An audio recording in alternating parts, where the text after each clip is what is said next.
Hi viewers, నమస్తే.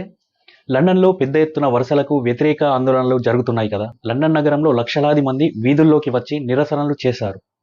Britain చరిత్రలోని ఇది అతిపెద్ద ప్రదర్శనగా చెబుతున్నారు. ఫెస్టివల్ ఆఫ్ ది ఫ్రీడమ్ అనే పేరుతో టామీ రాబిన్సన్ అనే కార్యకర్త ఈ ర్యాలీని ప్రారంభించాడు. ఫస్ట్ 10,000 మందితో మొదలైన ఈ నిరసనలో తర్వాత 1,500,000 మందికి పైగా చేరారు. మన దేశం మనకే కావాలి అంటూ వీళ్ళు నినాదాలు చేశారు.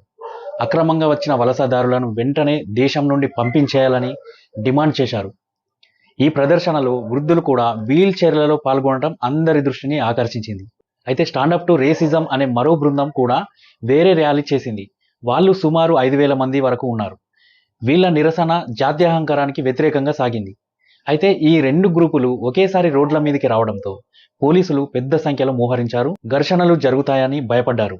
అయితే నిరసనకారులు పోలీసులపై వాటర్ బాటిళ్లు, ఇతర వస్తువులతో దాడి చేశారు. ఈ ఘటనలో 26 మంది పోలీసులు గాయపడ్డారు. 4 పోలీసులు తీవ్రంగా గాయపడినట్లు అధికారులు తెలిపారు. పరిస్థితి అదుపు తప్పడంతో పోలీసులు లాఠీచార్జ్ చేసి నిరసనకారులను చెదరగొట్టారు. అయితే ఇప్పుడు ఈ ఆందోళన గురించి ప్రపంచవ్యాప్తంగా చర్చ జరుగుతుంది. ముఖ్యంగా టెస్లా అధినేత ఎలన్ మస్క్ కూడా ఈ నిరసనలకు మద్దతు ఇచ్చాడు. ఆయన వర్చువల్గా మాట్లాడుతూ యూకేలో పాలన మారాలని అన్నారు. ఈ దేశం ప్రమాదంలో ఉంది, నిరసనకారులకు రెండే దారులున్నాయి, పోరాడటం లేదా చనిపోవడం అని హెచ్చరించారు. లేబర్ ప్రభుత్వం మీద విమర్శలు చేస్తూ పార్లమెంటును రద్దు చేసి మళ్లీ ఎన్నికలు జరపాలని డిమాండ్ కూడా చేశారు. వ్యూవర్స్, ఎలన్ మస్క్ చేసిన ఈ వ్యాఖ్యలపై మీరేమంటారో కామెంట్లో చెప్పండి. మరో ఇంట్రెస్టింగ్ వీడియోతో మళ్ళీ కలుద్దాం.